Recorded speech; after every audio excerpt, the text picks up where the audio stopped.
I think something is a tale of our time when it inspires us to live our lives differently.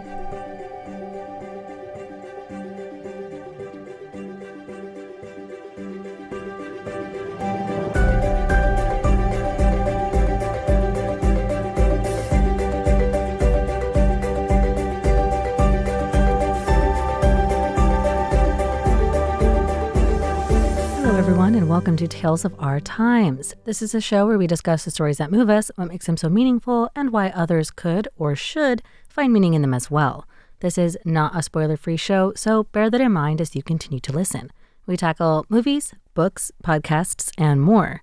Where there's a story, there's a reason to read or play in today's case.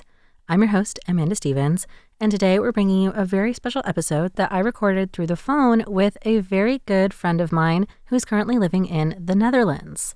Unfortunately, there was a slight sound issue with my side of the recording that I didn't discover until after the recording was finished. So you might hear my audio be a little less clear than what you're typically used to. That being said, what Kathryn has to share is very fun, definitely worth your time, and I'm really excited to share this with you. So without further ado, let me get into my interview with my good friend and voracious reader, Kathyrn Houg.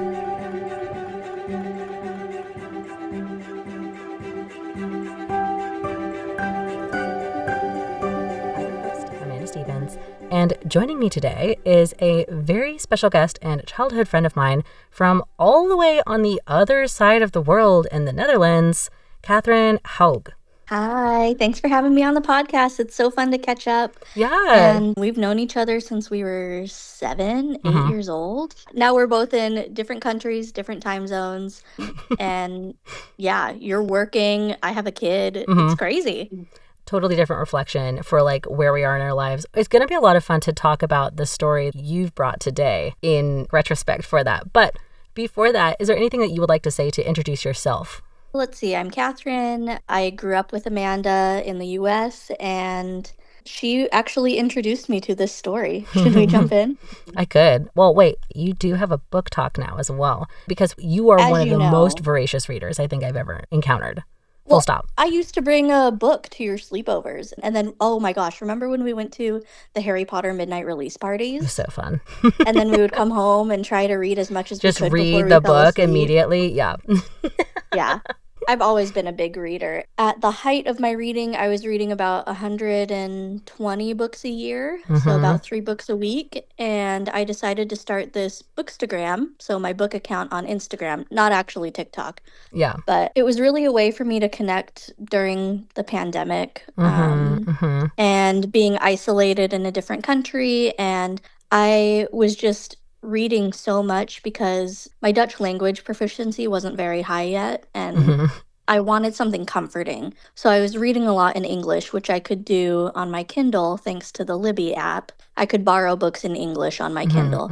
There are English books in the libraries here, but it's a lot harder to access, and Yeah. they're not always my style. And there was the point of having to take them out and bring them back. And so it was just so easy on my e-reader. And so I just really jumped right in and started making friends on Bookstagram, and Yeah, you that's have how it's like been. a really impressive collection of titles, and I had a lot of fun trolling that, but I wanted to point that out at the beginning because we're not going to talk about a book today.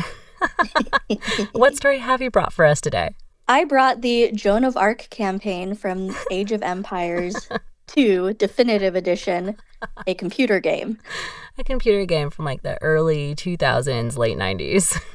Yeah, Somewhere I around think there. Age of Empires 2 was first released in 1997. Yeah. So the first time I played it was on the computer in your basement. Yeah, I got it from my dad, who got it from his computer engineer friends.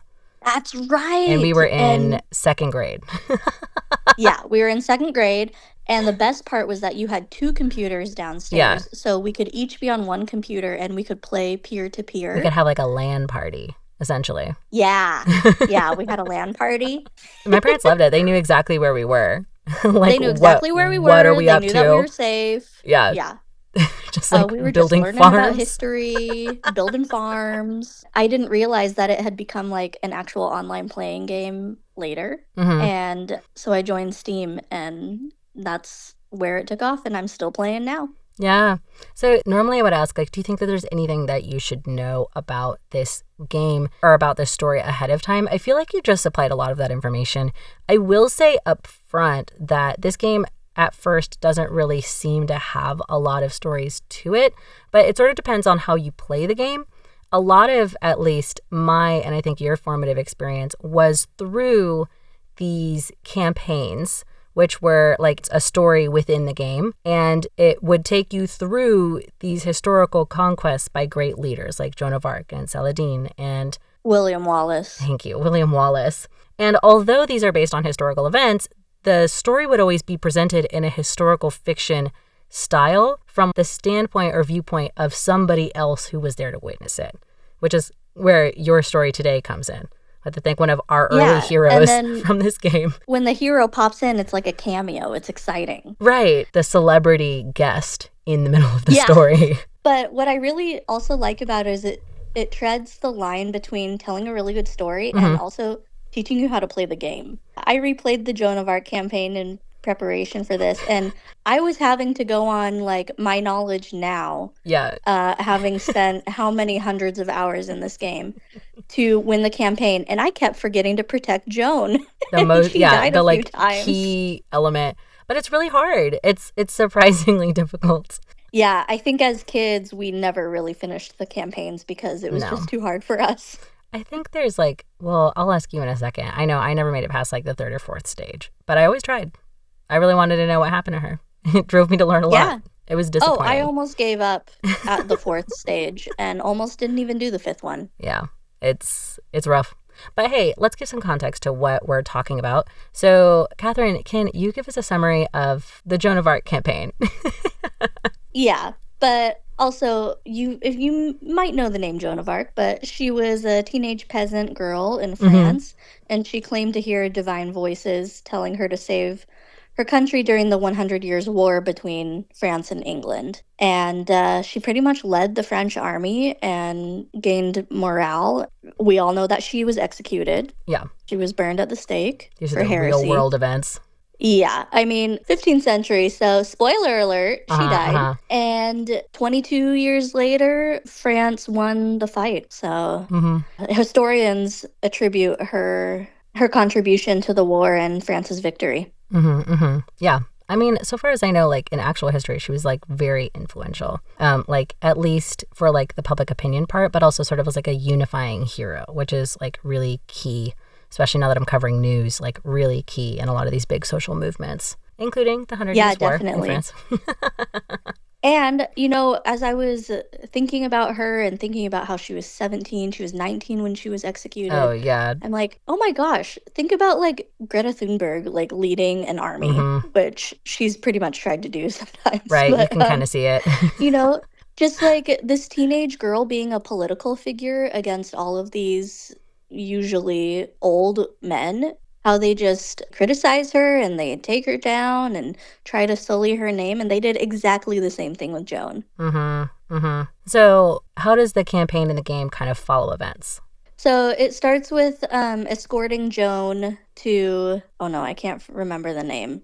There are all these French names. So you escort Joan to one place. Chignon. Chignon. Oh, yes. Yeah. And so you're just kind of, from a gameplay standpoint, learning how to navigate the map and stuff, and hopefully trying to protect Joan from the English soldiers. And then as you work through the campaign, there are 5 stages. You work on then how do you build a town center and grow up your economy and then go into military, and how do you fight off other enemies before you stand up to the English. And so with each campaign, you are taking over a town, and then sometimes the military will join Joan, and so they've been converted and they believe in the cause, and then you get more troops. And it ends with, does it end with the Siege of Paris? When she finally is executed in chapter 4, and then chapter 5 starts, and she's not even there. But what? Yeah, she's already died. But What? the campaign continues a chapter after, and they still go on to fight. And so you're fighting 3 enemies at that time against the computer. That one took me a long time. Each part of the campaign took me about 20 minutes, but that Uh-huh. one, I want to say it was like 45 minutes. I don't know how, like, I didn't know that still until this day. I thought she would be in Yeah, every she single dies in chapter part. 4. Yeah. That's messed up. I mean, And it's so real that life, kind but of I don't goes care. with, yeah, that kind of goes with what I want to say about this, which is about legacy. Well, then let's get into that because again, like the story of these games is pretty cut and dry since it's historical fiction, but it does a really good job of like following like the real events like very closely. So it's like couched in somebody who was really there, kind of recounting events and like speeches, and then you have to work through the events as they happened. But for as little or like as dry as a lot of the narratives in the game are, it has a lasting impact on just about everybody I know who has played it that kind of like far outpaces the actual like storytelling in the game. So we already kind of discussed how you encountered this story at the very beginning. So let's just go into why was this meaningful to you personally? Yeah, so definitely for me, having a teenage girl be the hero Mm-hmm. was truly inspiring. When you look at the campaigns, they're all about men Yeah. and emperors. Yeah. There's, yeah, William Wallace, we said, Saladin, Saladin. Genghis Eventually, Khan. yeah, Genghis Khan came in. She is the only female. Yeah. And so she was really, as you know, 2 8-year-olds playing this computer game, she was our only point of reference for to see ourselves in this game. Mm-hmm. It was really inspiring for me. Yeah, I agree. I know that was why even though this was like I think one of the hardest things in the game, it really like in the whole game, it really was the one that I always wanted to try the most because I wanted to see what happened to her. And I didn't really see a lot of other like historical or honestly even other like video games at the time that featured women prominently in a role where they were like doing something. Even if like Yeah, it that really doing something like was like a leader or inspiring people, it was usually just sort of like as a background character essentially. exactly. And here she was the main character. I mean, she's not the narrator. The narrator is male, Yeah. but you can just tell by the reverence that he has for her that he admires how strong she is, Hmm. how strategic she is. She's a heroine, which we didn't really have in video games. I mean, I'm sure you've talked on this podcast about how females are portrayed in video games. It comes in and out. It's got to be its Yeah. own And episode so someday. oh, yes. And so this was an example of a woman in a video game that we could look up to and try to emulate.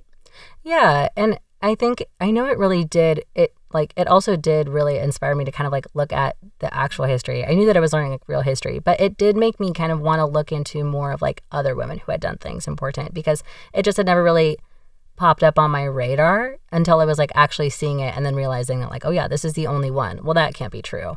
Like there must be surely the books are wrong. There's going to be a lot of other women out there doing things, right? Like this is insane. Yeah, exactly. And I'm curious if the Age of Empires developers are going to be adding more females because they're still constantly adding new content because Hmm. there's this whole community playing online, not just 30-year-olds like us, but also young teenagers. I met someone who was born in 2005 the other day, Oh, and I was just like, wow, you weren't even alive when this game was this released. game was first released. So they're Huh. always adding new content. They've added African kingdoms, they've added a bunch of different empires, and Wow. I'm curious where they're going to take it with female representation. So then, what do you think makes Age of Empires, this campaign in particular, or just kind of this game as it exists right now, a tale of our time?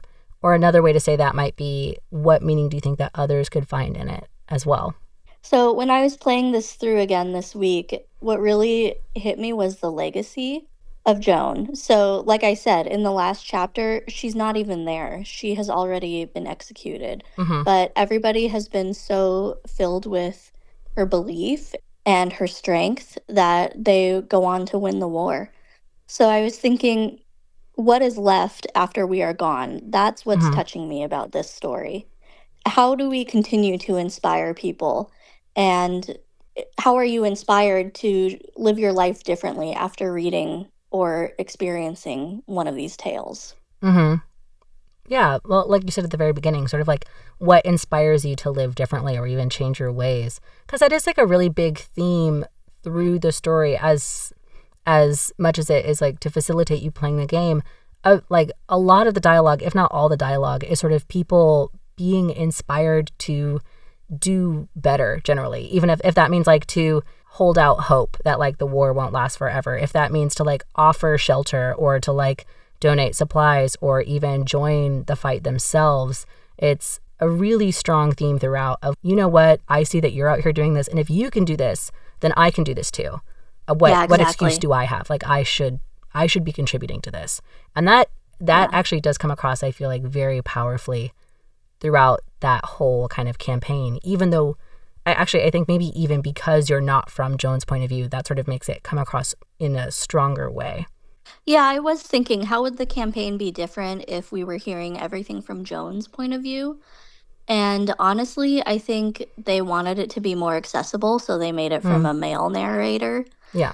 Because if we're hearing it from Joan's own words, then I think it's easy for some people to dismiss that she was just a teenage girl. Yeah. So unfortunately, we are almost out of time for the show already. That's crazy. But if you could give the Joan of Arc campaign Inside Age of Empires a one phrase subtitle of your very own, what would that be? I kept thinking about the underdog because nobody believed that the French army would fight Oh, yeah. as well as they did, that they would be victorious in certain battle sites that they were. And it was all because they believed in Joan and in the cause for France. So I would say Joan of Arc, the story of an underdog. Ooh, I love it. Yeah, really, though. Wow. It also, like, the way that you bring it up just really has me feeling about like how kind of prescient that like idea is too in today, and like looking at all the news, like what story or what figure can make you feel like you want to make a difference. So Exactly. Yeah. And I also wanted to say, I mean, look at us. We both moved to different countries and experienced new cultures. And how much of that do you think was from thinking about Joan of Arc just doing it. being a trailblazer and leading the way? And look at us now. And oh yeah, I actually met my husband on this game. Ooh, well, squeeze it in. Let's go. Yeah.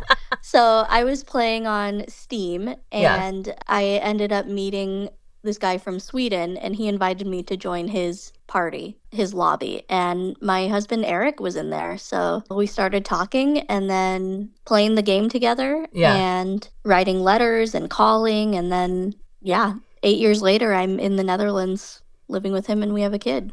It's very fun. I love it. It's just really fun. This is like legacy in so many different ways, like how this legacy game is still to Yeah. this day changing people's lives, is still being updated, still has a vibrant community, still has people who like know and love the game. Just the other day, I found out that some of my coworkers play this, and so I think we're now trying to facilitate how we could play a game together again. Like Oh, yeah. I 20 would years say about later. 50% of the people, because when they ask, they always ask, "Oh, how did you meet?" Because you're an American and he's Dutch. Yeah. And at first I was saying online, but then people were like, "Oh, yeah, online dating, like Tinder." And I Yeah. said, and so now I answer online playing a video game. And about 50% of the time, people recognize Age of Oh Empires. my God, that's so fun. Ah! Okay. Well, Kathryn, this has been so much fun, but tragically, we are out of time. So thank you for joining me today, especially like on the other side of the world. And thank you to all of you listeners out there for listening to Tales of Our Time here on Radio Taiwan International. I was your host, Amanda Stevens, with today's guest, Kathyrn Houg. And we were discussing Age of Empires 2, specifically the Joan of Arc campaign, the story of an underdog, a tale of our time. We'll see you next time.